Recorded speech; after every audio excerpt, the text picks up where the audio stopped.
How to reset your GO2bank account password. Hi everyone, welcome back to our channel. In today's video I'll guide you on how you can reset your GO2bank's account password, so make sure to watch the video till the very end. In order to reset your GO2bank account password, all you have to do is just go to go2bank.com and then you will see this type of interface where you just need to click the login option that you can find here, and once you click the login option that you will be able to find here, you will be taken to this page over here, right, where you can simply enter your details in order to log in. But since we do not remember our password, what do? What we need to do is click on this trouble logging in option that you can find here. Once you click on trouble logging in, if you forgot your password, click on reset your password section.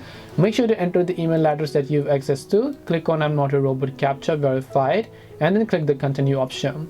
Once you click the continue option, it will send a verification link to your email where you have to go ahead and simply open up and log into your email, find the verification link or the code that you received.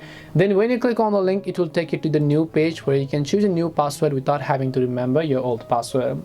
That's all it takes to reset your GO2bank password. Hope this video was very helpful. If you have any questions, then feel free to leave them down. Thank you very much for watching till the end of this tutorial, and see you soon in the next video.